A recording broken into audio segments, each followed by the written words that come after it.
If you've seen one of my 100 Days videos before, you know I enjoy going with some sort of theme for them.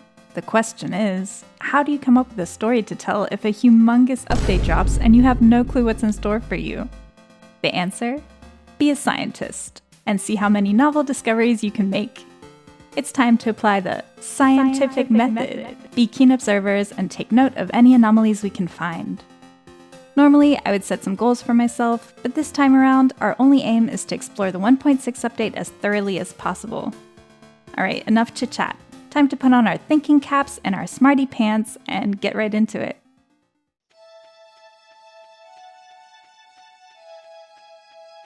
Eureka Farm might not be what you expect. It's a Riverland farm, which now comes with a fish smoker from the very start. But that means no Meadowlands farm, no hay, no bluegrass, or starter chickens for me. While preparing a little spot for my seeds, the new UI caught my eye. What's all this down here? I can craft a text sign? There's an animal tab? The wallet items are now in a special powers tab with new stuff? I just started playing and have so many questions. I put the sign right next to the entrance of my farm and inscribed it with the words Scientia Potentia Est, or knowledge is power, which is a phrase that's normally attributed to Sir Francis Bacon, who was an English philosopher and led the advancement of the scientific method in the 17th century. In town, I looked at the calendar and made even more discoveries. There was a little hot air balloon icon that just said bookseller, and 3 grayed out stars from the 15th to the 17th. Very interesting. Pierre sold me a green bean starter, then I foraged and scythed fiber looking for mixed seeds. That's when I found a little door in Cindersap Forest, telling me only the master of the 5 ways could enter. If I had to guess, I'd say it's referring to getting level 10 in all 5 skills, so I'm gonna try my hardest to level up as quickly as possible. Also, there were these new huge trees at the top of Cindersap Forest, as well as the spot behind Joja Mart that definitely wasn't here before, and it looks like these stumps are blocking the path to something. And finally, at the end of this very busy day full of new insights, I got a notification saying I had ideas to sleep on. Well, no duh, but what exactly does it mean? I planted all the seeds, shipped everything I owned, and went to bed. Level 1 foraging. On day 2, my brain had a little break as I watered my crops, made a second chest, and headed to the ocean, where Willie was waiting to give me his old fishing rod. Nothing changed here. But when I went to buy the training rod, I saw the fish smoker recipe, which requires different kinds of jellies, eel bait, which I guess ups the bite rate of eels, and this cute new fish decoration. There was also a bobber-style machine with lots of different bobbers to unlock. I don't know why, but this made me very excited. Then I spent the whole day fishing at the ocean, hoping to get coals from treasure chests to be able to start smoking fish soon. At some point, I had more ideas to sleep on, and I think it's the level up notification because I saw I was at level 1 fishing. Another new but also kind of old thing was that when I found a geode in a treasure chest, I got the little animation holding it above my head, which used to only happen when you mined the first one out of a rock. I didn't want to pass out today since I was pretty rich, so I headed home and shipped what I could. Got levels 1, 2, and 3 fishing. Lewis was asking for a leek on day 3. No problemo. There was a bubble spot that I fished at until Willie opened his doors, where I pulled up one of the new sea jellies needed to craft fish smokers. Once he let me in, I bought the fiberglass rod and some bait, then fished at the river while smoking my haul, since it'll double my profits. I was very surprised to see that Joja Cola is actually kind of useful now. It gives a short speed buff. I also found the river jelly and had 4 smoked and 1 unsmoked catfish by the end of the day. Level 4 fishing surprised me with this new crafting recipe for deluxe bait, and at level 5 I chose the Fisher perk. Hello, Clint. Lewis got his leek, and that's when I noticed this new ticket machine in his home. It looks like you can trade tickets for prizes, and the first one looked like carrot seeds, which was very intriguing. Sadly, I didn't know how to get my hands on a ticket quite yet, so I just spent my day fishing again, this time at the lake. Today, I found a very special treasure chest. It had some of the new deluxe bait and a book, which made my inquisitive heart very happy. It was called Jewels of the Sea, and reading it earned me the ability to find roe in treasure chests. That's such a cool feature. I tried out the new bait, which is supposed to make fish bite faster, and make your fishing bar a bit bigger, which was also really nice. The crop fairy visited my farm that night and sprinkled her magic on the last 3 crops that weren't fully grown. I reached level 6 in fishing, giving me 2 more new crafting recipes, a bait maker and a sonar bobber. The surprise visit from Marnie on day 5 was super exciting. She brought me my brand new white kitty that I called Einstein, like Albert Einstein, who's most famous for his equation E equals mc squared. Apparently, this means that mass and energy are the same physical entity and can be converted into each other. Whereas before Einstein's discovery, people assumed they were 2 completely different things. I'm sure you'll grow up to be just as smart as your namesake, little Einstein. After harvesting everything, I checked the traveling cart lady who wasn't selling anything interesting, then Lewis showed me the rundown community center. Something that didn't change in 1.6 was that I still couldn't decipher the Junomoish at first glance, so I went to the mines instead, despite the very bad luck of the day. Lucky for me, it went pretty well, and I found a glow ring and got an iron dirk from the chest on level 10. I don't know what it is about daggers, but they feel so much more brutal. Passed out on level 16 and got level 1 in farming, mining, and combat. When I met the wizard on day 6, I wasn't really sure how I felt about his unconventional teaching practices, but it seemed to work, because I was now able to understand the language of the Junimos and hand in the spring forage. I took a look at the crop bundles and saw something new. A carrot for the spring bundle as well as a summer squash. New bundles with new crops, woohoo! Robin was asking for someone to collect stones for her, which went well with my mining plans for the day. While gathering them, I saw a little tracker pop up telling me how many I had already collected, which is very handy. A special slime dropped sneakers for me, and there was a steel small sword in the chest on level 20. I made it to level 30 before 2 AM rolled around and got level 2 in foraging and mining. The spring seeds were planted on day 7, and here's another small 1.6 innovation I haven't talked about yet. Joja has its own stationery. I was super excited and super sad at the same time to see that the traveling cart lady was selling a red fez. Yes, I want to dress like your pig. No, I don't have 8,000 gold lying around. Then I sold all my veggies and smoked fish to Pierre and committed the ultimate Stardew crime. I bought into Joja. Bruh. I know, we all hate it, but I had plans that just wouldn't work if I went the community center route. Then I spent the rest of the day making money for the cause, fishing at the lake and smoking largemouth bass. I pulled up a treasure chest with a sonar bobber, but I didn't have an iridium rod and thus couldn't try it out just yet. Today also marks the beginning of a long-term project I wanted to work on. Every self-respecting person working in the scientific field wants their findings published in a journal, so I decided to start my own, Stardew Valley style with signs. I'll make a new one for each book I read, and today's entry is dedicated to the Jewels of the Sea book. It says fancy people do caviar bumps. They put caviar on the back of their hand and lick it off, allegedly because they don't want the taste adulterated by chips or whatever else you use to eat caviar. I mean, most spoons have a pretty neutral flavor, but what do I know? Level 7 fishing. Day 8 was more of the same, fishing at the lake and smoking whatever I could. I found a Combat Quarterly, which grants some combat XP, and another issue of the Jewels of the Sea book, which just gave me more fishing XP. By the way, I won't be adding these types of books to the journal, only those that give you special powers. That night, I had reached level 2 combat without slaying a single enemy, as well as level 8 fishing, giving me the crafting recipe for a deluxe worm bin. It was raining on day 9, and after finally crafting a scarecrow, I wanted to catch as many catfish as I could.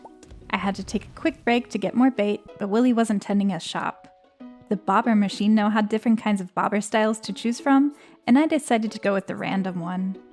After walking all the way up to the mines to get bug meat to turn into bait, I had an unnatural amount of fun watching my bobber turn different colors every time I cast my rod. 2 dig spots I found on day 10 were especially wiggly, and they gifted me with the new carrot seeds. Of course, I immediately planted them before going back to the mines. The goal was to get more coal to be able to smoke more fish, but of course I also won't say no to an ancient seed. Made it all the way through the dark floors and down to level 45 today. A help wanted quest on day 11 got me real excited. Elliot was offering one of those new tickets for an iron bar. Of course I took on his quest, but I'll let you know right now, I won't be able to complete it. because it'll be raining tomorrow and he won't come outside when it's raining. Shoot. But at least I know how to get the tickets now, and it makes these help wanted quests much more enticing. Gunther gave me an array of seeds for the stuff I donated to him, then it was back to spelunking. I got a silver saber on floor 50, but split while I still had a bit of time left in the day to plant the seeds and craft my first furnaces. I also shipped lots of stuff I had lying around to see how much money I could make. It was a lot. Got level 3 mining and level 3 combat. The rain on day 12 didn't stop Demetrius from visiting me and offering to set up a bat cave on my farm. Why can't you be like Demetrius, Elliot? The traveling cart had a red cabbage seed that I wouldn't need now that it was a Joja sellout. I fished at the river and smoked catfish until I had ideas to sleep on, then booked it to Willie's to get the iridium rod, 2 trap bobbers, and 2 trout soups. On my way to the lake, I saw a hot air balloon sign and followed it to find the bookseller in his beautiful pop-up shop. He sells lots of cool new books that give you special powers. It was heartbreaking, but I didn't want to spend my money right now because I still had those Joja plans. So I left without buying anything. The trout soup brought me up to level 10 fishing, and I stayed at the lake until the legend finally took the bait. Back on the farm, I could physically feel the greed flowing through me while I smoked the legend. I hadn't even had time to ship it before passing out, but still got another 19,000 G. Smoked fish are the new tea saplings. It was time for the good old egg hunt on day 13, and I came outside to find the smoked legend. The excitement to find out how much it would be worth only slightly outweighed the shame I felt while throwing it in the shipping bin. My first carrots were grown, which are a great source of energy, so I snacked on one while preparing the land for strawberries. I wouldn't go all out on seeds like I normally do, since I wanted to buy the first Joja bundle tomorrow, so this would be plenty of room. The egg festival was the same as always, and I made sure to talk to everyone and buy 41 strawberry seeds before finding 11 eggs and winning the straw hat. I slept like a baby that night, making 20,000 G, 18,000 of which were just from the legend. Imagine how much it would have been worth if I had level 10 fishing and farming. Good gracious. The spring forage was fully grown, turned back into seeds, and replanted on day 14. I was so disappointed to find out that Harvey wanted a cauliflower I had just shipped in exchange for a ticket. Dang it. Once again, the traveling cart lady was selling something new, exciting, and much too expensive. A retro catalog. Buying the bus repair for Morris made me feel a bit better about not being able to get it, and I also purchased a backpack upgrade from Pierre. In the mines, a houseplant of all things dropped from an enemy. Okay. I made it to level 60 with an iron edge in the chest, but I decided to sell it to Marlin and get a wood mallet instead. Passed out on level 66 at 2 AM. Morris and his workers fixed the bus, and I got level 3 foraging, giving me a new recipe for moss soup, and level 4 mining. I was finally able to reap the biggest reward of selling out to Joja on day 15. It was time for the first annual Desert Festival. Get ready for loads of new and exciting things, y'all. First, I stepped into a box and got a new fit that felt a bit uninspired from Emily, then adopted a new cactus buddy. There was a race going on with the cutest little critters, and I bet on Cactus Crawler, but didn't stick around. Instead, I checked out Evelyn's and Demetrius's wares that you can only get using the new calico eggs, then answered this scholar's questions. Surprisingly, I even correctly guessed how many steps I had taken, and got 50 eggs. Checking the trash can proved to be worth it, and I used some of the eggs to get a pumpkin soup from this shady fellow. The desert trader now has midnight beach beds and a dark piano that I desperately want. And I caught a scorpion carp and 3 sandfish for Willie, who gave me 25 more eggs. There was this dude who looks like he might have had a few too many uppers who made me a dish with rare fruit and garlic, called a warrior smoothie. I was pretty sure the hot sauce would have given me speed, but I felt like I needed to try something else, since my combat stats were still pretty low. It gave me more attack power and plus 3 luck. Nice. Marlin was offering different quests for the Skull Caverns. I took one to collect 12 Omni Geodes, and apparently I would get an egg rating depending on how far down I made it. There was something new next to the entrance, but I couldn't find out what it does. My dive went painfully slow, with absolutely no pickaxe upgrade whatsoever, barely any bombs, and my dinky wood mallet. It was honestly a recipe for disaster, and I died on level 7 in a swarm of serpents. but I only lost a few eggs and woke up in Harvey's makeshift desert hospital. I tried again for a bit, leaving shortly before midnight. Gil was a savage and gave me a single egg for my efforts. Little prizey, sheesh. At least the crop fairy was kind to me and insta-grew my strawberries. Level 4 combat. I had gotten some cloth from mummies, so Emily gave me access to her sewing machine on day 16. I harvested the strawberries, put my prickly cutie in my house, then left my clothes in a chest at home before going to the festival again. Today's caveman outfit was much swaggier, but the dish I chose was less great. It was a superfood cake made of rare fruit and mushroom cream, but it only gave me a mining boost, even though I had been hoping for defense. I took the quest to slay 10 serpents, and today I found some of the calico statues in the cavern. One gave me 100 eggs, which was amazing, but another one made mummies angry, which was less great. The crystallarium and dino egg I found definitely made the trek worth my while, but I died when one of the frenzied mummies breathed on me on level 22. Today, I used the calico eggs to get Evelyn's cookie wallpaper, Sam's old guitar, which is a new club weapon that's definitely better than the wood mallet, and a velvet bow from Krobus's cousin. Gil was a little kinder to me today, then I headed home where I put down the crystallarium with a jade, put my new wallpaper up, and planted the kale seeds I had gotten from a chest in the Skull Caverns. Got level 2 farming and level 5 mining, obviously choosing the miner perk. Day 17 was the last day of the desert festival, and I don't know why, but the sight of me working my little pixelated calves while watering the crops made me chuckle. Einstein was rocking the velvet bow, and I love that pets can now wear hats. Emily had her own stall today and was selling a prismatic shard for an impossible 500 eggs. Since she was busy, Sandy dressed me in this very pink outfit. I tried getting to level 30 for my quest from Marlin and ate a rumpled fruit skin with hot sauce, thinking it might be best to try to outrun the monsters after all. Sam's old guitar puts out a good amount of damage, and I was making okay progress but had to flee when the mummies were angry again. I had to start all over, and at least the mummies also reset, but I was still going way too slow and left on level 15.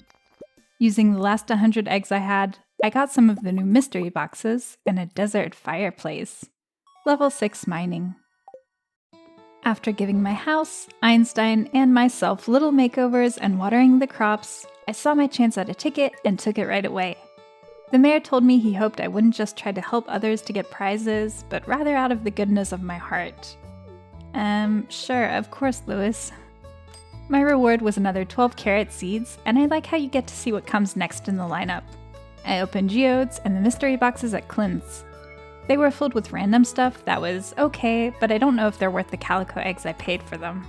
At least I had loads to donate to the museum, then asked for a copper pickaxe upgrade. The rest of the day was spent working on foraging, gathering salmon berries, and chopping trees. A shirt fell out of one, which is definitely new. Day 19 was more of the same, and I chopped trees literally all day long. I got another shirt drop, but it didn't match my pants, so I didn't put it on. I had reached level 4 foraging, which now gives you the recipe for a mushroom log. The next round of strawberries were ready for the picking on day 20. I took on Pam's quest to get her an amethyst, then sold my harvest to Pierre, picked up the pickaxe, and asked for an axe upgrade. I spent the day in the mines, ultimately making it down to level 85. Here's another exciting find, a book called the Monster Compendium that gives me a small chance to get extra loot from enemies. I'll just mention this right now, sometimes I forget to update my scientific journal on the farm for a few days, but know that eventually every book I find will be honored with its own sign. Got level 3 farming, level 7 mining, and level 5 combat, going with fighter. After picking lots of spring forage and strawberries and giving Pam the amethyst, I headed back into the mines. Sam's weapon is working pretty well, and even though I'm not a huge fan of clubs, it feels kind of metal to smash monsters over the head with the guitar. A slime dropped a party hat, making me look a little less metal, but whatever. Then I consumed the first of 7 star drops that would remind me of LLL, aka lifelong learning. Scientists and their abbreviations, am I right? There was a cudgel in a barrel with something I'm assuming is an enchant called Slime Slayer. I tried it out on the slime, but nothing spectacular happened, so I just continued to use Sam's guitar. Passed out looking for a ladder on 104, level 4 farming. Day 22 was rainy. I picked the carrots and kale, sold them to Pierre, picked up the copper axe, opened geodes, and got a copper hoe upgrade. After donating more minerals to the museum, I realized I had some stuff left over that I wanted to sell to Clint, so I went back and did so without thinking about it. But then I realized that used to be impossible once he was working on a tool upgrade. Another great quality of life improvement. It goes without saying that I spent the rest of the day fishing for and smoking catfish, only taking a tiny break to catch an eel at the ocean. The next day was similar, except I harvested cauliflower, then fished at the lake, since it's generally the most profitable place to fish on sunny spring days. This would be the very first day I didn't discover something completely new to me, which is crazy, seeing as we're on day 23. I shipped my haul and a couple of things I had stashed away in chests, including 140 spring seeds before going to sleep, making over 12,000 G that night. Day 24 was the day of the flower dance. Normally, I just ignore this festival in my first year, but I was rich enough to be able to get the rare crow and crafting recipe, so I wouldn't skip it. Before going, I finally made a sign for the monster compendium that says Count Dracula was almost named Count Vampire? Apparently, Bram Stoker ultimately went with Dracula because it means devil in Walatian, which is a Romanian dialect. Then I chopped some hardwood stumps and bushes before it was time to go. I made my purchases and watched the dance from the sidelines. Level 5 farming, went with the tiller perk. Another round of strawberries was ready on day 25, and after taking on Lewis's help wanted quest to slay 6 red slimes, I sold all the normal quality strawberries I had to Pierre to be able to afford the bridge repair. Clint handed me my copper hoe, and after opening some geodes and donating the artifacts I had gotten from fishing chests, I used my remaining gold to get a copper watering can upgrade. I noticed a secret little path next to Clint's shop with forage and a log and boulder blocking my path, so I'd have to come back with better tools. The bookseller was back in town, but I still couldn't afford anything. Instead, I dove into the mines to complete the Help Wanted quest and get further down, finding space boots in the chest on level 110. By the end of the day, I had made it to level 115 and got level 6 combat. Morris and his workers spent all night repairing the quarry bridge. After checking the uninteresting traveling cart stock on day 27, I spent most of this rainy day fishing at the river and smoking any catfish I caught. I only took a quick break to talk to Lewis for the reward money and bought a complete breakfast at the saloon I would give to Alex someday. I also saw that Demetrius wanted 4 sardines caught for a ticket, which I would get to work on tomorrow. The only other notable thing that happened was that there were not 1, but 2 more dino eggs in treasure chests. That night, I finally hit level 10 fishing, and chose the angler profession to be able to make even more money with my smoked fish. My thirst for knowledge was quenched on day 27 when I found a new book called Jack Be Nimble, Jack Be Thick, granting me +1 defense. Spicy. I crafted a sign right away this time. The epidermis is real-life armor. It's the outermost layer of skin and protects you from UV radiation, chemicals, viruses, bacteria, fungi, and all kinds of other stuff. Also, I found the new summer squash seeds and moss on a tree. I haven't talked about it yet, but most of the new crafting recipes require moss, which I had no idea how to get up until now.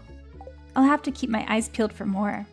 After traversing the last 5 levels in the mines and claiming the skull key, I sold my smoked fish to Pierre, picked up the watering can, and asked for a steel pickaxe upgrade. I used 300 pieces of wood to fix the beach bridge, then fished for 4 sardines for Demetrius, who handed over the coveted ticket. It rewarded me with a peach sapling, which was perfect timing since it bears fruit in summer. I planted it but didn't like the placement, so I tried out the new feature of being able to move fruit tree saplings. This is so nice. Then I just tapped 3 trees at the bus stop before hitting the hay. I'm not sure if I was having a fever dream, but that night I saw Mr. Key in an airplane dropping mystery boxes, which can now be found. That's kind of vague, Mr. Key. I need more details. Where? How? Got level 5 foraging and chose Gatherer. The last day of spring was rainy. I picked the last strawberries before fishing for catfish again, since I wanted as much money as possible for summer seeds tomorrow. That's when I remembered there might be a new crafting recipe to help me maximize my profits, and crafted the bait maker, which is supposed to turn fish into targeted bait. I put a catfish into it, and from that point on, basically 95% of what I caught was catfish, 37 in total by midnight. I didn't have nearly enough time or coal to smoke all of them and was only able to smoke 15, but that was still amazing. Also, I got another ancient seed and a mystery box in treasure chests. Yay!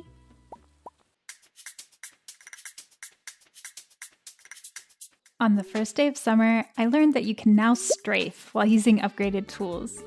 No more accidentally watering spots you didn't mean to. Clint handed me back my steel axe, then I bought 200 blueberry seeds, 1 tomato, a pepper, a couple of melons, and 10 hops, as well as the last backpack upgrade. I even had enough money left over to get the minecart repair at Joja Mart.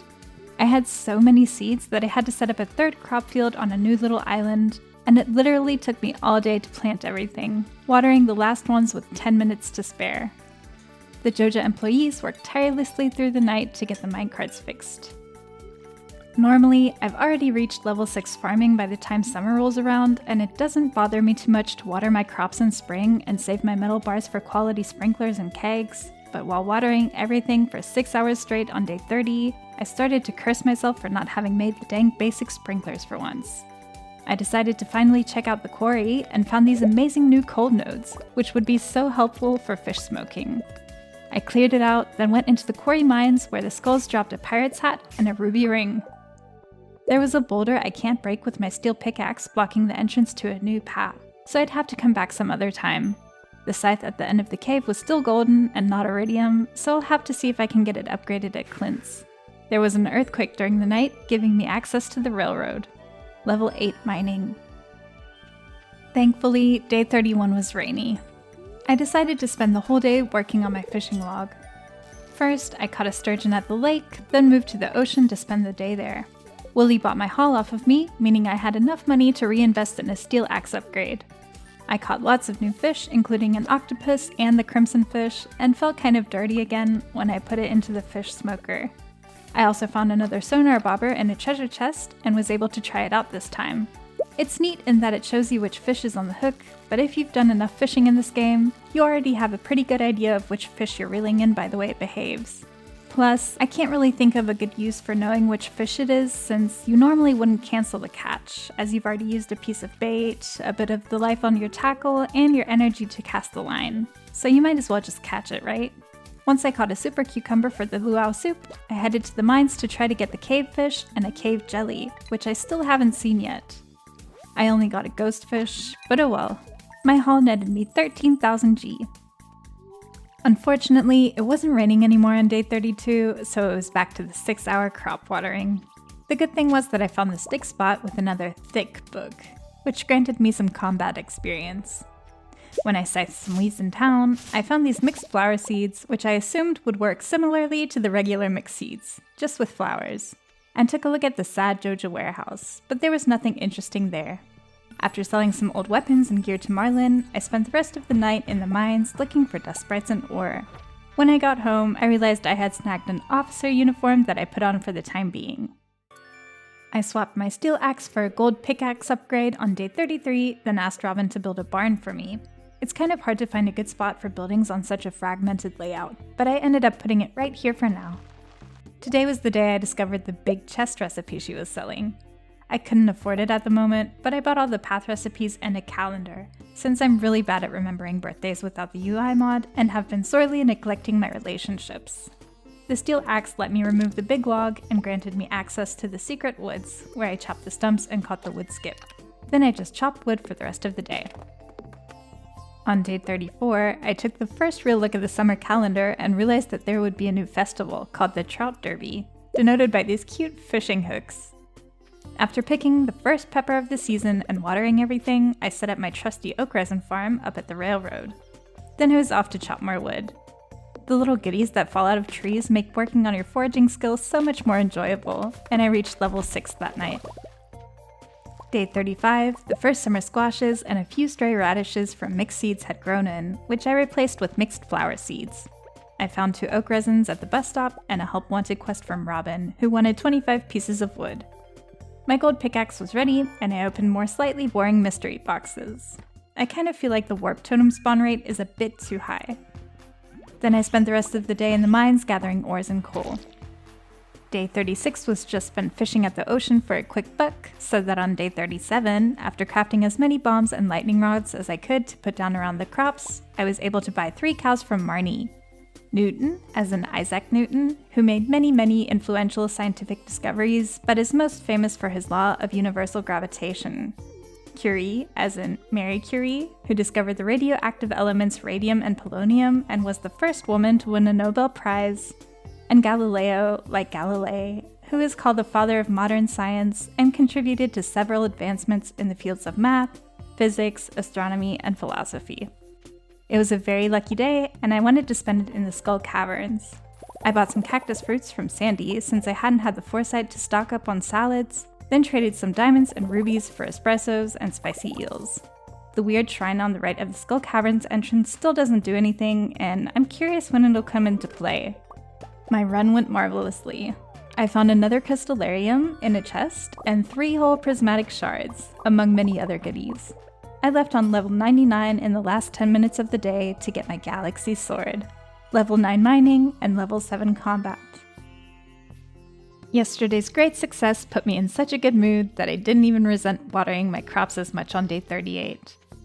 After more geode opening and museum donating, I handed Maru a birthday strawberry, then went to Robin's where I moved the pet bowl closer to my house, which is another new feature of 1.6, and commissioned a silo before trying my hand at fishing in the mines again.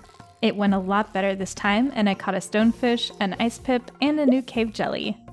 The lava eel didn't bite, but it was no biggie.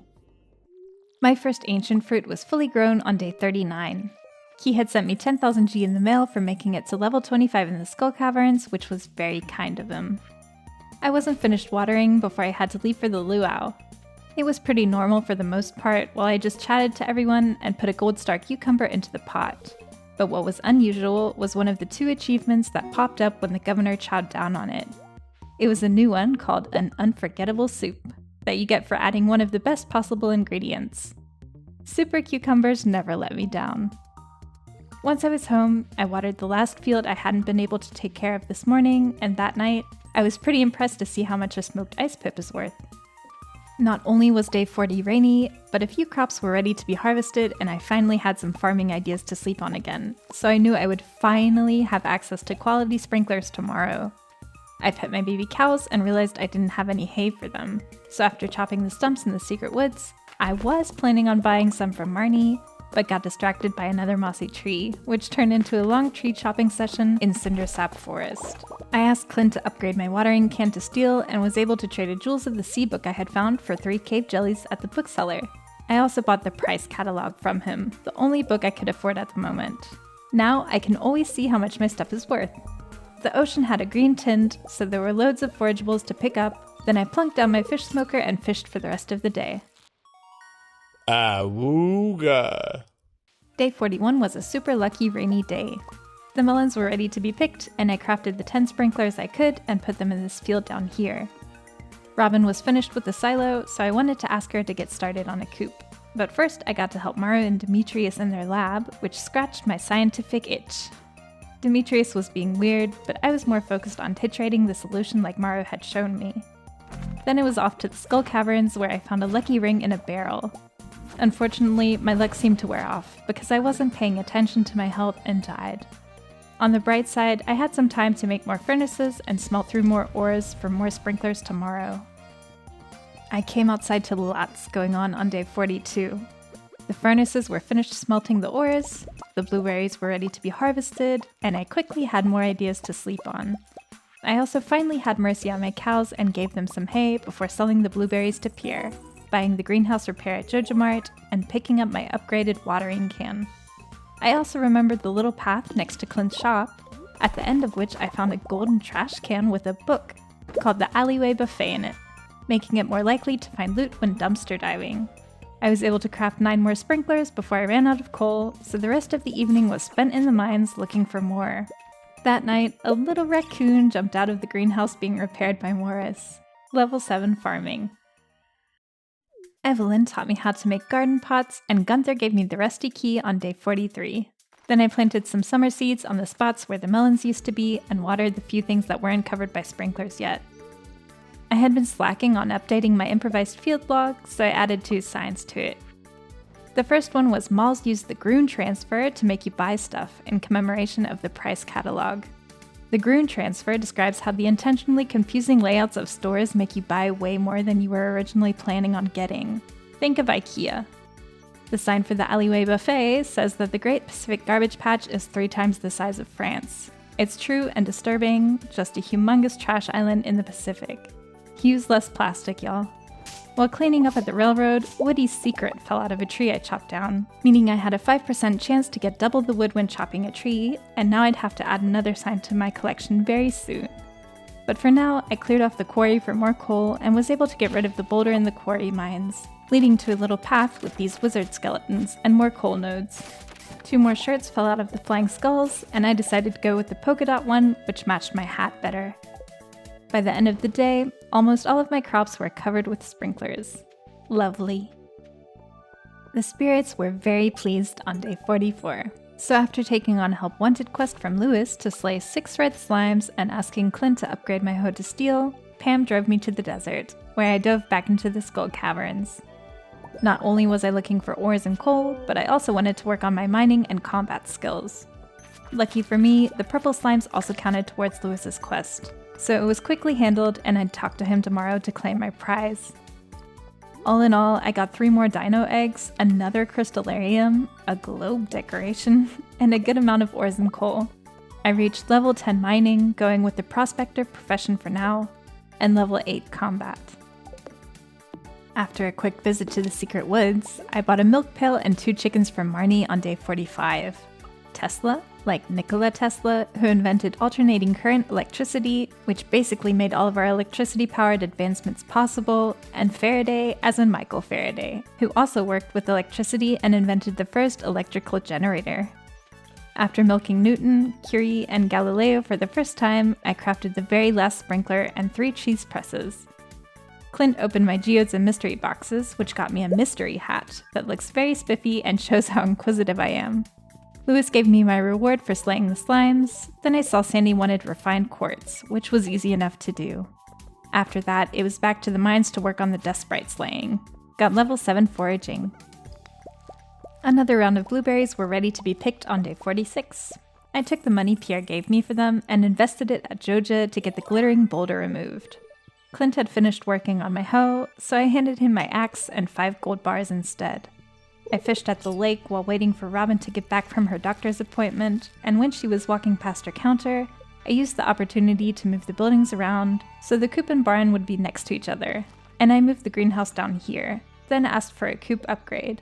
Other than that, I just planted some mahogany tree seeds and fertilized my oak trees to make them grow faster. Morris got rid of the boulder that night, and I reached level 8 farming. While walking into town on day 47, Morris and his colleagues greeted me in front of the new Joja warehouse. I have to say, it feels very lifeless and much less celebratory with these dudes I've never seen before. But the reward, a Joja Cola vending machine, is actually kind of cool, especially now that it even gives you a speed buff. Demetrius wanted 3 tuna caught in exchange for a ticket, so after buying a few grass starters from Pierre, I went to the ocean to do that for him. Willie was looking at the gaping hole in the side of the mountain and just happened to have a pan in his backpack that he gifted me. You're the best, Willie. The ticket that Demetrius gave me only got me some boring mixed seeds, but the next 3 prizes were new and fun. Then I put down the grass starters for my animals and realized that decorating the farm would be pretty challenging, but I started small by putting down a bit of pathing around the barn, coop, and greenhouse. Before heading to bed, I made my first 4 kegs and filled them with some nice hops. My calendar told me that the new Trout Derby was on day 48. Willie had sent me a letter saying he had unlocked his back room, but I didn't have time for that today and didn't have enough hardwood anyways. I drank my first Coke from the vending machine to speed up my farm chores and saw that Tesla and Faraday had laid their first eggs. Clint gave me my gold axe, and I used the cash I had to buy some coal to be able to smoke the fish I would catch over the next 2 days. The Trout Derby was taking place in Cindersap Forest, where there were loads of these little NPCs fishing and a man in a tent who explained that rainbow trout can sometimes have golden tags that I could trade for prizes. So I put down the fish smoker and got to work. It took forever, and I thought I might be doing something wrong, even getting a broken trident before I got a golden tag. But I finally started finding some 7 hours after I had cast the first line. I had 7 tags by midnight and got some cool rewards, including a tent kit, a mounted trout, and some triple shot espressos. Made a nice earning with my fishing haul. The pale ales were already finished processing on day 49. I hung up the mounted trout, but didn't have lots of wall space to work with, so it's not going to get prettier than this for now. I found Pam in town and handed her one of the beers, then sold some other stuff to Pierre and wanted to buy the fish smoker recipe from Willie to be able to smoke fish faster, but he was off to participate himself. So instead, I checked the traveling cart and saw a Junimo catalog that I desperately wanted. But of course it was way too expensive, so I just got the rare seed instead. After chopping some hardwood in the secret woods for Willie's boat, it was another day of fishing at the river. This time I only had 5 tags by the end of the day, but before trading them in for prizes, I went home and made 2 more journal entries. The first one was for Woody's secret that says trees can't die of old age, which I actually never knew. The second one says fish are trees. Of course, that's not true, but I was inspired by all the fishing I had been doing and found out that you can tell how old a fish is by looking at how many rings it has on its scales, kind of like the rings of a tree stump. How sad we have to kill so many things to find out how old they are. The best reward today was the swaggy new bucket hat. On day 50, the weather reporter on KOZU5 was talking about an anomalous reading for tomorrow's weather. That's weird. Lots of crops were ready to be picked, and I crafted a few mayo machines and finally remembered to incubate a dino egg in the newly upgraded coop. The blueberry money enabled me to get an iridium pickaxe upgrade, as well as the fish smoker recipe from Willie. Now I'll finally be able to craft more. The rest of the day was spent wood gathering. Level 9 farming. I woke up in an episode of The X-Files on day 51. Everything had this green hue to it, and the TV only showed green static. The rain outside was green too, and the whole farm was covered in strange new weeds, some of which were humongous and had to be scythed multiple times. The cool thing was that they dropped fiber and moss, so I knew I'd be swimming in it by nightfall. My mahogany trees were fully grown, and when I checked my mailbox, I saw I had gotten a letter from Gus, saying how he had seen the weather report and was offering everyone shelter at the saloon. Before I went there, I headed through Cindersap Forest, where I discovered these vine-looking things that dropped fiddlehead ferns, as well as these trees that everyone had been speculating about when Concerned Ape teased a picture of them. They dropped regular wood, but later I realized they also had these mossy seeds. Lots of the townsfolk were holed up in the saloon. Half of them were staying calm, while the other half thought the end was near. Demetrius was in a hazmat suit collecting samples, and his family was hiding out in the basement. I saw that my oak tree farm had fully grown in, but many of them had turned into the new tree type. I hope they also give oak resin. That night, I got a notification saying there had been a strong windstorm, and got level 8 foraging, which came with the new craftable. Looks like I can make my own tent kits now. Y'all, we're already halfway through the year and still finding so much new stuff. The next day, it was like nothing ever happened. Everything looked like it was back to normal, and I was worried that the windstorm might have destroyed something on the farm, but I couldn't see anything out of the ordinary. I planted the mahogany seeds I had, and thanks to the endless amounts of fiber, making enough tree fertilizer was a cinch. I had done some research on green rain in real life and added my findings to my journal. Apparently, something similar once happened in India, where many people also thought the green rain was a warning from God, but researchers deduced that it was bee droppings that turned the rain green. Nature is weird like that sometimes. I went to Robin to get a barn upgrade, but first I tried out the new feature of being able to move your house. I quickly realized that on this farm it didn't really make sense to move it anywhere else, but I did move it back a few tiles to have a tiny bit more room. This is also the day I learned you can now move a full chest by axing it. This will make rearranging stuff so much easier. Then I just wanted to gather the last few pieces of hardwood to be able to repair Willie's boat when I saw that the sequoia tree in Cindersap Forest had turned into a stump, and it said to hand in 100 hardwood to turn it into a house. Of course I couldn't say no to that, so Ginger Island would just have to wait. The wizard was up at the railroad and asked me to retrieve his magical ink, and thankfully my oak resin farm had gone back to normal, so I was able to tap the first 6 trees. That night, I put down the next few bits of pathing on my farm and relished in being able to move the chests back and forth without much hassle. I added 2 more kegs to my little keg area on day 53, then went to Clint to pick up the iridium pickaxe and open some mystery boxes, netting me some espressos and this mystery wallpaper, and to ask for a steel pan upgrade. Ooh. The bookseller was back, but I still couldn't afford anything. Instead, I chopped the trees and stumps up here. While blindly clicking, I must have opened a box, because all of a sudden I had a prize ticket, which I was able to trade in for more mystery boxes. The greenhouse raccoon had moved into the new treehouse and wanted 5 mussels and a smoked bream. Sadly, I didn't have either of those right now, but I would get to work on it soon.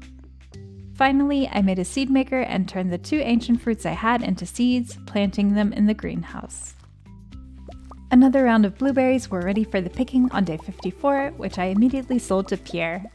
After handing Demetrius a melon he had asked for, I commissioned the final coop upgrade from Robin, then bought a duck called Tyson, like Neil deGrasse Tyson, one of the most well-known astrophysicists of our time, and a goat named Gertrude, like Gertrude B. Elion, who was a biochemist and pharmacologist. She received a Nobel Prize for her work in the field of medicine and helped develop the first drugs against AIDS, as well as the first immunosuppressants, which are used when people get organ transplants. Jody doesn't have such an impressive resume, but I still gave her a cauliflower she wanted. Then I spent my evening looking for a good spot to set up a crafting area. I decided on this little island down here, but didn't finish before having to head to bed. I picked up exactly where I had left off the next day. Although I was happy to finally have organized chests, I already hated the place I had chosen for it, but it would have to do for now. On my way into town, I found some new broccoli seeds that I'd be able to plant in fall. Then I picked up the upgraded pan and put a few crab pots in the ocean to get the mussels for the raccoon. Afterwards, I decided to spend some time working on the Monster Slayer goals. Once I was done with the bugs, I went into the gold levels of the mines to deal with the void spirits, where a slime kindly dropped a prismatic shard. The last day of the season was spent harvesting the final summer crops, and I was able to plant another ancient seed. After that, I worked on the wizard's quest. I met Krobus for the first time, and he unlocked the mutant bug lair for me. Before heading in, I took a look at his stock, and besides the usual stuff, he was now selling butterfly powder, which we apparently use to get rid of pets, although I don't know why you'd ever want to do that. And the wizard's catalog. For the time being, I only bought the crystal path recipe, then got the talisman and fished for a slimejack before making my way to the witch's swamp. I spent 7 hours fishing for void mayo, but it just wouldn't bite. Looks like Mr. Ape has nuked the cat trait, so I'll have to get rid of the henchman some other day. Maru was doing some stargazing and invited me to take a peek through her telescope. Looking up into the endless expanse of space can make you feel very small and insignificant, but it's also a good reminder of how lucky you are to be alive, even if it's just for a short period of time, in comparison to the grand scheme of things. With my renewed sense of wonder, it was time for the annual dance of the Moonlight Jellies, which was just as beautiful and peaceful as always.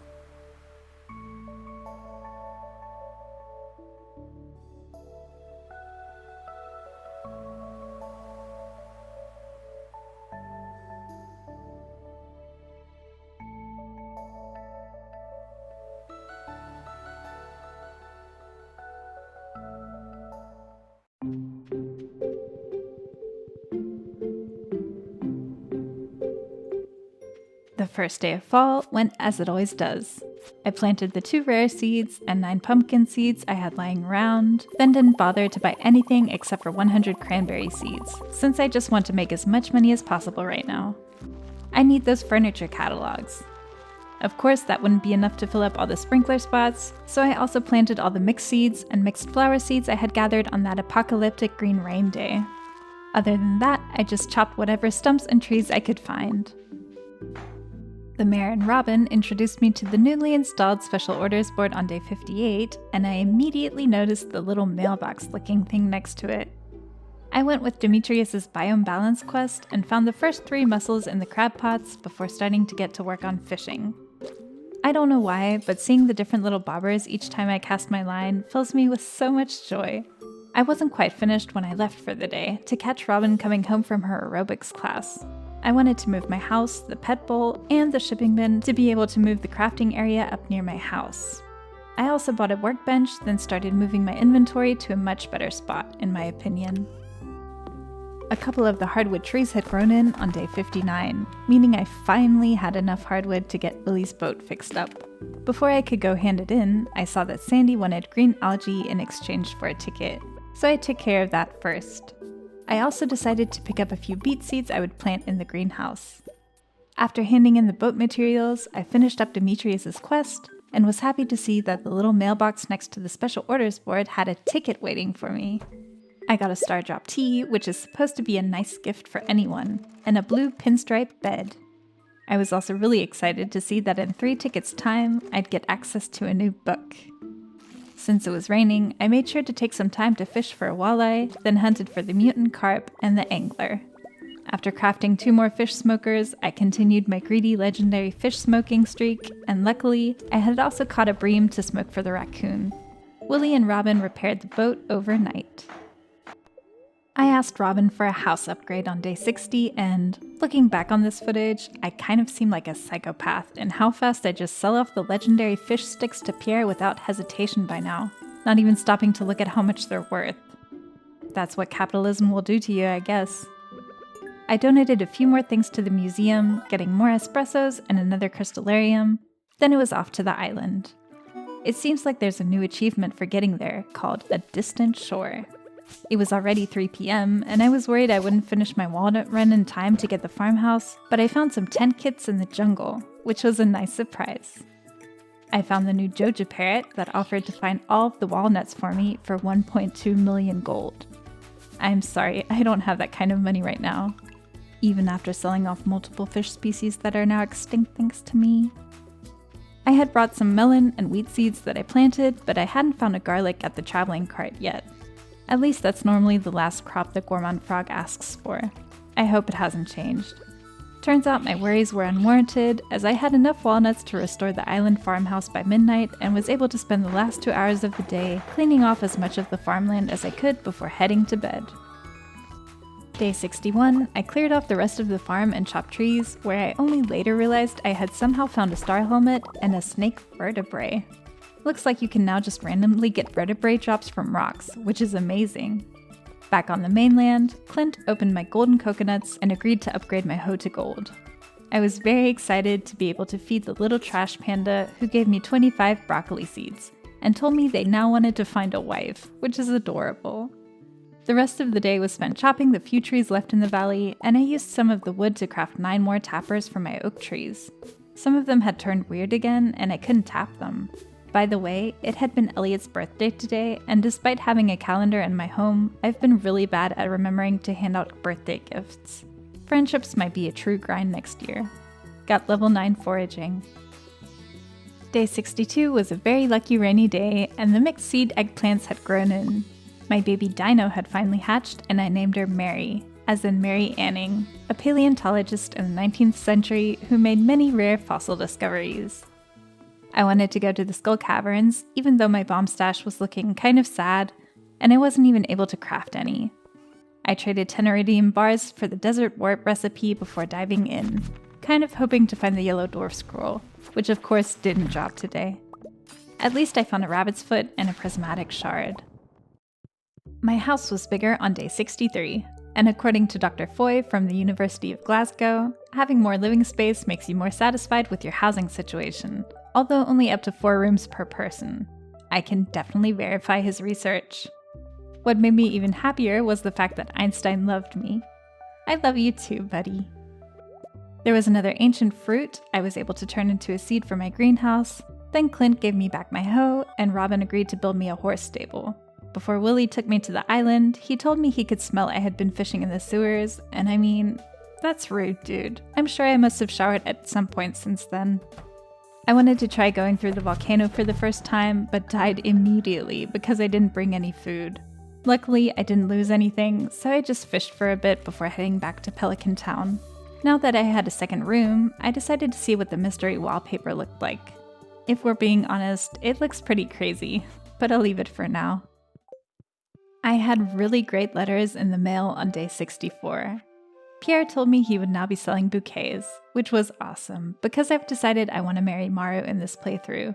I think we both have very similar interests. And Marnie had sent me a letter saying I would be able to adopt pets from her now, since she had seen how well I've been taking care of Einstein. I would need to get a pet bowl from Robin first though, so I'd have to wait before being able to check that out. The first cranberries of the season were ready, and they finally put me over the threshold to level 10 farming. I took a help wanted quest from Sam to get him a topaz, sold the berries to Pierre, handed over the gemstone for the friendship more than anything, bought the new dehydrator recipe from Pierre to see what that was all about, and handed over my pan and 5 gold bars to Clint. Then I went to go see Maru, who showed me one of her new inventions that kind of electrocuted me. She was right, it did sort of kill the vibes, but it was all good, and I was happy to be able to give her the bouquet while we were in her lab and without her dad being there. Robin wanted me to collect 1,000 wood, which I would get to work on soon. Then I found a new shirt in a dig spot on the beach. It was raining on the island, meaning I found the first gem bird. Then I mustered up the courage to try my hand at the volcano again. I had come prepared this time, with a few crab cakes that make you a little quicker and give a little extra defense. It was worth it, as I found several cinder shards and dragon's teeth and realized the new coal nodes could also be found here. On level 5, I tried talking to the dwarf, but was reminded that I hadn't gotten the dwarvish translation guide yet. I passed out before making it to the forge, but that was okay. Got level 10 farming, choosing the artisan profession, as well as level 9 combat. The next day, I unlocked the dig site, let Professor Snail out of his little mushroom prison, then cleared it all out, not forgetting to snag the walnuts at the top. At some point, I also realized I had gotten a new party hat, the blue one this time. Then it was back to the volcano, where I found an ostrich egg in the chest on floor 9, and actually made it to the forge today. My first sword enchantment was vampiric, which is arguably one of the best enchants, and I made sure to add 2 rubies to it for more damage output. I had exactly 20 walnuts by the end of my run, unlocked the resort, and picked up the 3 walnuts there before warping home. There, I quickly picked the fully grown sunflowers, artichokes, and first broccolis, before hitting the hay. The beets were also grown on day 66.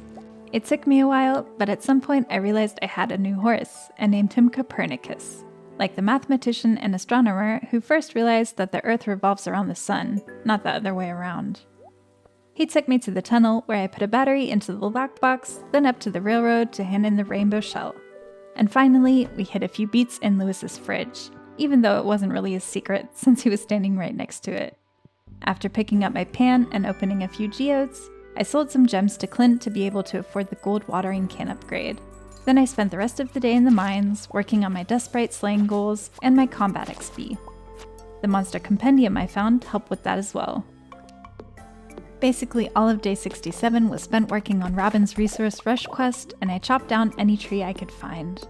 I checked out the Hat Mouse's wares and saw some really cool new hats, the governor's hat and a paper hat, but I didn't want to spend my money on them right now. I also handed Linus' blackberry basket and did some blackberry gathering of my own. By the end of the day, I had gathered a little over 900 pieces of wood. The start to day 68 was slightly strange. I think Einstein coughed up a snail for me. After collecting the oak resin, I finished Robin's quest by buying the last few pieces of wood off of her, and also finally bought the big chest recipe. Clint was asking for someone to get him 40 copper ores, and I would see what I could do. The ticket from the special orders board got me 4 more preserves jars, which was a nice reward. Then it was off to Marnie to buy an auto grabber so I could finally ditch the milk pail, and I took a look at the pets that were up for adoption. I'm gonna get me a pet turtle someday, and if it's the last thing I do. I was also happy to see that the raccoon had actually found a wife, and they were hungry again. This time wanting dried plums and an apple jelly. It was a good thing I had gotten the dehydrator recipe and crafted one right away. You have to add 5 of whatever you want to dehydrate, and I was interested to see how it might bolster my profits. I didn't have an apple at the moment and was kind of worried about how long it might take to get one, since I don't have an apple tree. Then I dove into the mines to collect the copper ores for Clint. The prunes were waiting for me in the dehydrator, and more cranberries and the mixed seed fairy roses were grown and replaced with some fall seeds on day 69. After selling them to Pierre, I picked up the gold watering can, then went back to the island to work on my foraging and collect a few more walnuts. I tried to find some fossils for Professor Snell at the dig site, but no dice. I went back the next day and got a bit luckier, then went on another run through the volcano that took all day. Nothing really exciting or special happened except that I forged the last ruby onto my galaxy sword. On to day 71. After fishing up the fossilized spine, I went to the forge with a prismatic shard to enchant my pickaxe and got swift. Yay! When I went back home, I found all of my lovely pumpkins, some of which I was able to keg. The blacksmith opened my geodes, giving me a banana sapling and a prismatic shard, and agreed to upgrade my axe to iridium. I took on Gus's famous omelet quest, then used the rest of my money to buy some more pumpkin seeds, but I was worried they might not grow in time if I planted them outside, so they went into the greenhouse instead. Then I spent the rest of the evening in the mines, working on the Slayer goals and my combat level. It was time for the Stardew Valley Fair on day 72. I put a nice assortment of different things into the Grange display and talked to everyone there. As always, I ate a burger while waiting for Lewis to finish his judging. I won first place, and this new achievement called Blue Ribbon popped up. Annoyingly, my gambling didn't pay off despite betting half of what I had on green each time, so I resorted to playing the fishing minigame for a while. The second round of betting went much better, and soon I had enough star tokens to get the rare crow, the new ticket added to the pool of prizes, and my second star drop that reminded me of lifelong learning.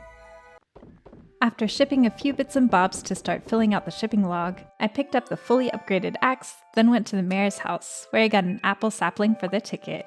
I really hope my fruit bats will come through for me before this thing is fully grown, but it's good to have it as a backup for the jelly the raccoons want.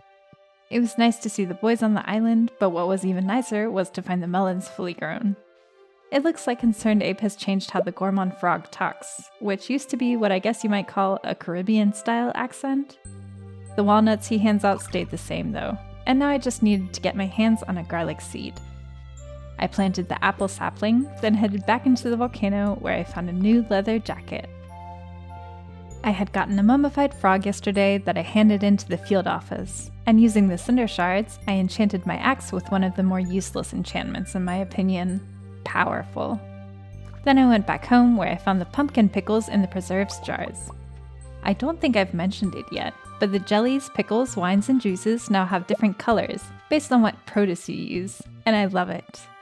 I was also able to pick some more cranberries and replace the old chests with big ones. Look at this beautiful quality of life improvement. You can just plunk the new chest on top of the old one and don't have to move anything. I also took this opportunity to change the colors and wanted to finally fix the pathing in front of my house. But it was getting pretty late, so I'd have to finish it tomorrow. The 2 speed grow sweet gem berries were fully grown on day 75. I was hoping that the traveling cart lady might have an apple, but no. Instead, I bought the rare crow, then fed Master Cannoli with his favorite food in exchange for my 3rd star drop. It was the hoe's turn to reach its final form at Clint's before I went to the bookseller, where I finally bought one of the more expensive books called Way of the Wind Part 1, which makes me walk a bit faster. Lewis wanted someone to slay 4 red slimes, so I did. I stayed in the mines to up my combat XP, finally having more ideas to sleep on that night, and choosing the brute profession. The level 10 foraging grind is real, and I haven't been showing you much of it, but I just wanted to say that I chop any tree I come across, and I'm still not there. The upside was that I had tons of wood to turn into 41 kegs, which were filled with some random eggplants that will be moved into the shed once it's finished. Caroline got a pumpkin she had asked for, and I talked to Lewis about the dead slimes, then decided to spend the rest of the evening looking for the last dwarf scroll I need, the yellow one. Unfortunately, I still couldn't find it. After taking care of my crops and genius animals on day 77, I did my usual round of foraging before giving Robin a birthday goat cheese. That boosted her up to 6 hearts, meaning she would now teach me how to craft drum and flute blocks. Do you guys ever use these outside of the mermaid quest on Ginger Island? I certainly don't. Her husband wanted me to catch some largemouth bass, which I only agreed to do because he was offering a ticket for it. Then I moved the preserves jars into my newly built shed. By the way, I've also been constantly checking the bat cave, but they just refused to give me an apple. Other than that, I just spent the rest of the day chasing dust sprites with my galaxy sword. I took my bait maker and a few fish smokers to the lake on day 78. The first largemouth bass I caught was turned into bait, which made taking care of Demetrius's quest so quick that I didn't even have time to smoke anything. The ticket he gave me rewarded me with a Friendship 101 book, which will help me make friends faster. That's really good. The Curious Substance quest was up for grabs, and on my way back to the farm, I saw a sign from Pam at the bus stop telling me I would be able to drive myself to the desert since she was on vacation. That's an awesome addition to the game. No more hating Pam because she ruined your Skull Caverns plans on a lucky day. Funnily enough, you can actually pick up the sign, so I took it to use it on my own farm. I made 2 new ones for my journal. The first one says friends are good for your health. According to the Mayo Clinic, adults with strong social connections can decrease the risk of several health problems, including depression and high blood pressure, and are even shown to live longer. The second one was a late edition for the Ways of the Wind book that says anxious people walk faster. This is an overgeneralization and definitely not always the case, but movement can be a way to relieve tension or anxiety. This might be a good time to remind you that I'm not a doctor, just a random lady googling stuff like, why do people walk fast? I was getting so desperate for foraging XP that I chopped down any untapped trees at the railroad that I would replant some other time.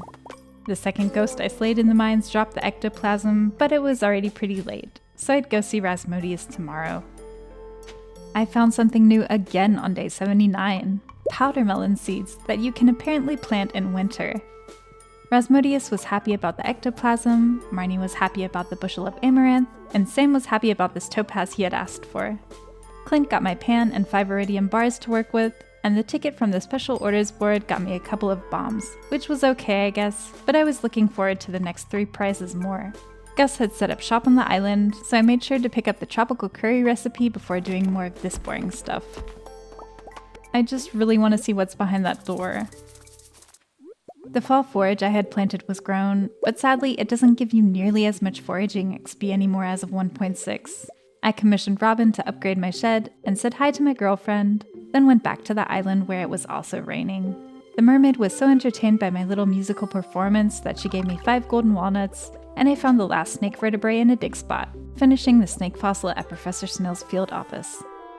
I had found enough golden walnuts to get the island trader's stall repaired, and they weren't offering anything new, but I made sure to trade some coconuts for golden ones, since I still needed the mammal's skull. I also decided to plant the taro roots I had in a chest, hoping Caroline might ask for 100 of them for her island ingredients quest soon, and was able to finish the gem bird puzzle and unlock island fast travel, although I actually rarely use it. At the end of this very busy day, I found my kegs full of purple eggplant juice and moved them into the shed. Einstein gifted me with a tiger trout on day 81, which reminded me there were still a few fall fish I would have to catch before the end of the season. By the way, I kept forgetting to keep my chicken's eggs for Gus's quest instead of turning them into mayo. So even though I got my act together at some point and started putting them in this chest, I don't think I'll have enough to hand in by Sunday. My little rabbit Goodall was the newest addition to Eureka Farm, and of course named after Dame Jane Goodall, the world's leading chimpanzee researcher. Watch this, y'all.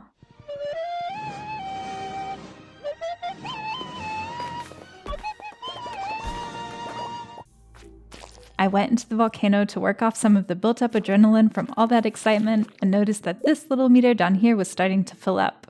I'm assuming it pools all of the XP you get, and can't wait to see what happens when I hit 10,000. The chest on floor 9 had a beautiful hot Java ring in it, so I forged my rings together and enchanted my watering can. Getting efficient. Meh. I chose the level 10 botanist profession that night. After taking care of the farm on day 82, I made a beeline for the new way that had opened up.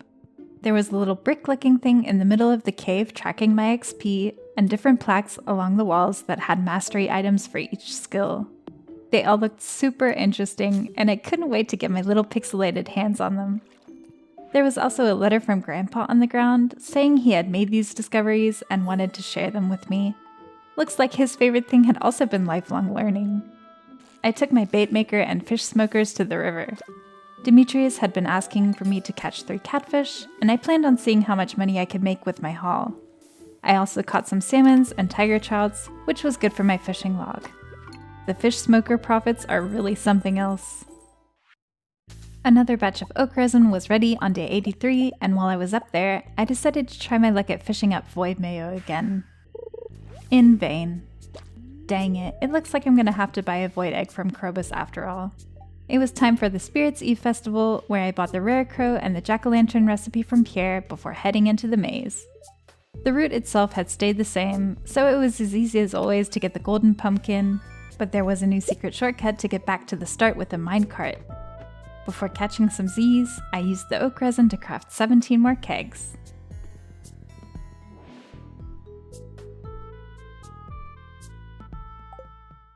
Picking cranberries always kind of feels like harvesting cold hard cash.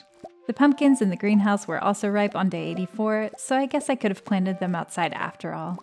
After selling the berries to Pierre, picking up my pan, opening some geodes, and asking for an iridium watering can upgrade, I went to the desert to trade over 100 jades for staircases and bought loads of starfruit seeds for the greenhouse.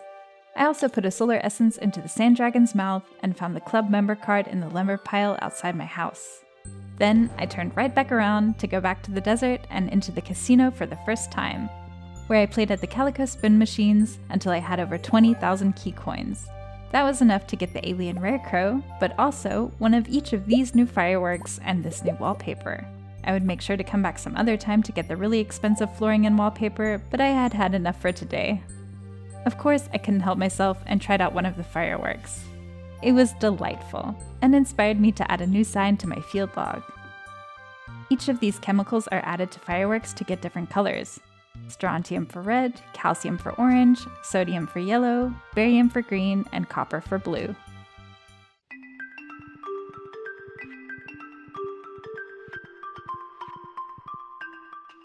The first day of winter always feels like the perfect blank slate to rethink your crop layout. A shadowy figure hid from me in a bush, but unfortunately for them, I knew I would find them there, and they gave me a magnifying glass. Emily wanted some gems for her rock rejuvenation class, then I went to see Krobus to give him a birthday horseradish. I also bought 2 void eggs from him, one to incubate and one to put into the mayo machine. Then I took all of the pine cones I had laying in a chest to the raccoon's wife to trade them in for powder melon seeds. Now that we have some winter crops to plant, I definitely don't want to miss out on those extra profits. I also made as many winter seeds as I could and planted those too. On day 86, I had officially turned all of the hops into pale ales, so it was time to make more pumpkin and eggplant juices. I also took some time to put down a bit of pathing around the crop areas and set up this little spot for my furnaces, but wasn't quite able to fill it up yet. All of the quality sprinklers I took down on the mainland were relocated to the island farm, where I planted the rest of the starfruit seeds that hadn't fit in my greenhouse. Then I got to play 3 rounds of darts with the pirates before going back to the valley. Pam was asking for a bream, so I fished one up and handed it to her, getting another ticket in return. I also gave Emily all of the gems she wanted, getting the second ticket of the day.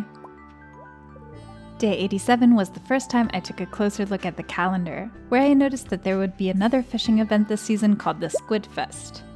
First, I got the last barn upgrade at Robin's, and after finally handing the henchman the stupid void mayo and picking up the magic ink, I went to Lewis's house to get the new hat and another fish smoker. Next, it was off to Clint's to get my upgraded watering can, and then I paid Marnie a visit to buy 2 heaters for my animals so they wouldn't catch a cold. Excuse me, but Linus looks amazing in his new winter outfit. Where can I get me one of those?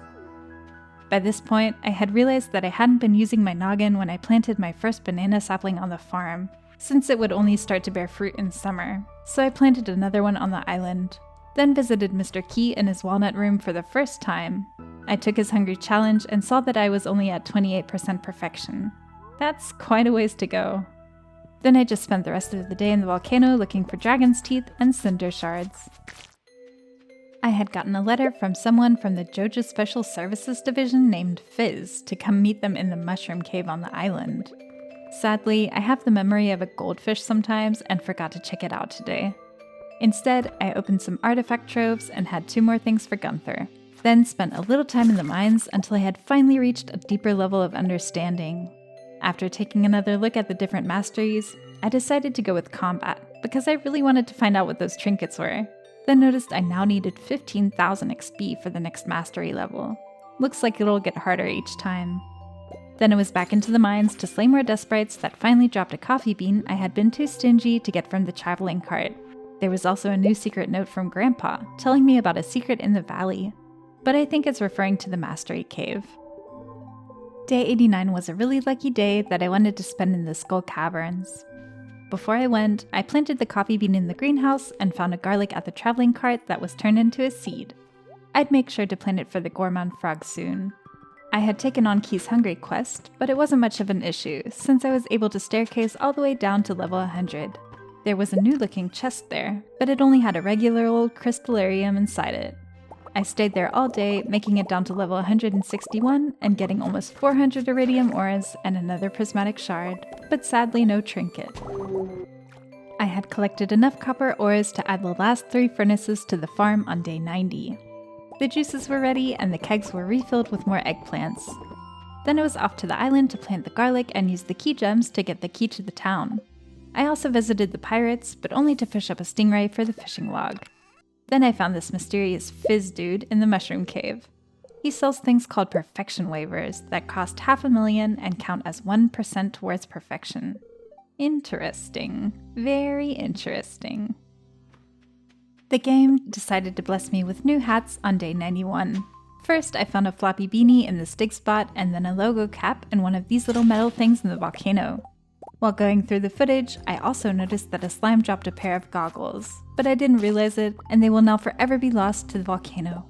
At least I hadn't missed the mummified bat that I handed over to Professor Snell for a walnut. Back in the valley, Linus taught me how to make wild bait, then I decided to spend my evening clearing out the quarry before spending a bit of time in the mines. There are new butterflies that fly around in winter and they kind of glow at night, which I think is such a nice small detail. I was still really interested to see what the trinkets were all about, but I hadn't found any yet and hoped it wouldn't take much longer. Day 92 was the day of the ice fishing competition. I've been taking any winter forage I find and turning it into seeds to plant, and as you can see, my powder melons are growing in nicely. My void chick had hatched and I named her Fleming, as in Sir Alexander Fleming, the scientist who discovered the world's first antibiotic, penicillin. The best thing about the ice fishing competition was the fact that I could get a good look at everyone's new winter outfits. They all look so good, but everyone pales in comparison to Evelyn. Look at how cute she is. I caught more than enough fish before the time was up, so I took a look at what Elliot was up to before Lewis called it. The prizes stayed the same, and I decided to give Einstein the sailor's cap before heading to bed. More winter forage was turned into new seeds on day 93. It would turn out to be a good day to work on my friendship with Willie. Not only was he asking for a red mushroom, he had also put his tropical fishing quest on the special orders board. I handed him the mushroom and he took me to the island, where I was able to fish for 5 lionfish and 5 blue discuses. I also reached a new level of understanding today and would head to the Mastery Cave tomorrow. I chose the Farming Mastery, since I wanted the new Iridium Scythe and the Statue of Blessings, but the amount of resources it takes to craft it is pretty intimidating. I walked into the usual debate between Robin and Demetrius if a tomato is a fruit or a vegetable, and this time I decided to side with Demetrius. Botanically speaking, fruits develop from the flower of a plant and have seeds, while vegetables are the other parts of the plant and can have roots, stems, and/or leaves. So, technically speaking, there are lots of fruits commonly referred to as vegetables, such as cucumbers, avocados, pea pods, and eggplants. But culinarily speaking, we all know that if it's not sweet, it's not a fruit. Then I asked for another house upgrade and bought 2 stacks of wood off of her. I also used the handy key to the town to visit Clint after hours and get him to open more geodes. I was happy to get the mammal skull, but the only mineral I needed at this point, an opal, didn't show itself. It was Sebastian's birthday, who was happy about the frozen tear, and I used the wood to craft more kegs. The bookseller was back in town on day 95, but sadly I once again didn't have enough money to buy any of the other books. So instead, I went to the island to give Professor Snell the skull, completing his whole fossil collection. The garlic was fully grown and the gourmand frog gave me his last 5 walnuts, and I had enough cinder shards to enchant 2 more tools, efficient on my rod and reaching on my pan. Even though it is cool to be able to enchant your pan now, I wasn't really happy with either of them. But what are you gonna do? Then I fished for the 5 stingrays I still needed to complete Willie's quest. The ticket got me 4 artifact troves, which was pretty good. I had been slacking on slaying 500 dust sprites to get the burglar's ring, so that's what I worked on for the rest of the night, finding another new secret note talking about how raisin-fed Junimos are the best farm helpers. Huh. Days 96 and 97 were dedicated to the Squid Fest. Willie had sent me his fish tank in the mail, and I just put it in my bedroom for now. The squid sign is super adorable, and the man in the tent told me I had to catch the number of squids shown on the board to get the prizes. So after talking to some of the participants, I settled in with my fish smokers and got to fishing.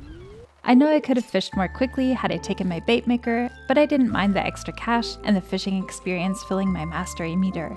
The first 8 squids on the first day got me some cool rewards, including a cute new squid painting and a book called The Art of Crabbing, giving crab pots a 25% chance to yield more.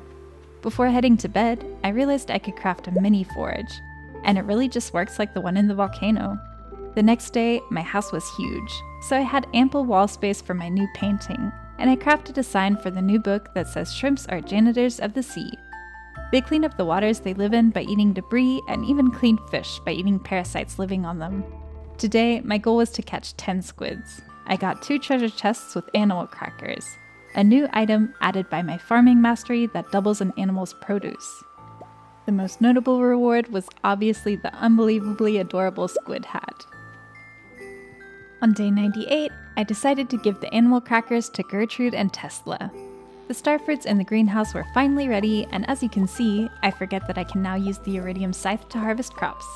It'll stay this way for quite a while, actually. They were put into kegs, and I didn't have any more starfruit to plant, so I just went with ancient fruit and some random artichoke seeds I had gotten from mystery boxes. The strawberry I gave Maru put her up to 10 hearts. Then I used the trap bobber I got from the Squid Fest to catch the glacier fish and a few lava eels up at the forge in the volcano. Oh, and I got the Physics 101 painting, which I know should make me happy as a lifelong learner, but it's just so ugly. I do have the sneaking suspicion that these symbols mean something though. Here's my interpretation, but I'd like to know what concern Abe actually intended. Welp, there's the last of the legendary fish gone forever. Some of the powder melons had turned into a giant version, and I planned on keeping it.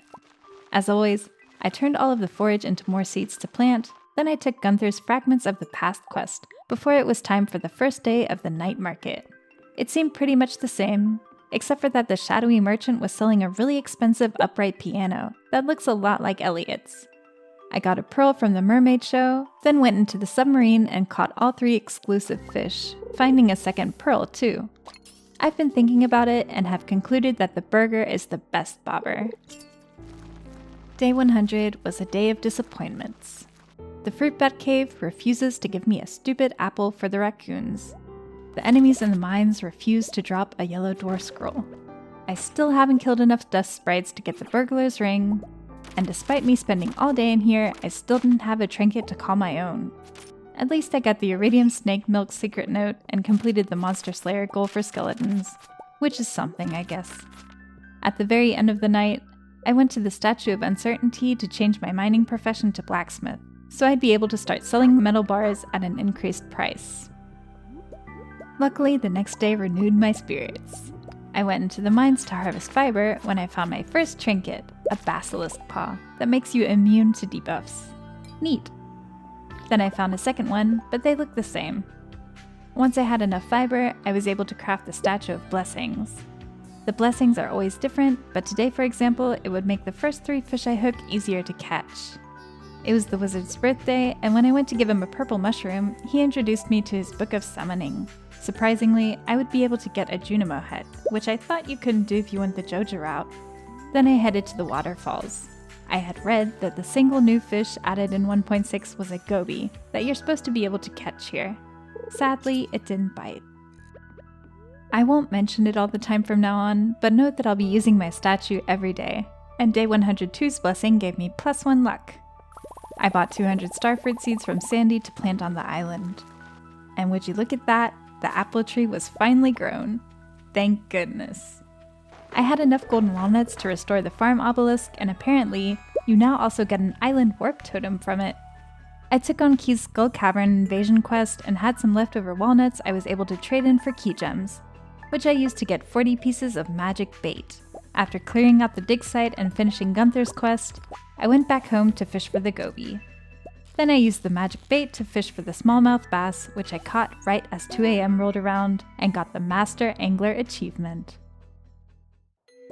Willie's Star Drop was in the mail on day 103. I reached a deeper level of understanding while taking care of my animals, but before going to the Mastery Cave, I made a quick pit stop at Marnie's shop to get a piggy named Pythagoras, like the ancient mathematician, and a sheep named Dolly, which is, of course, a reference to the first real-life clone.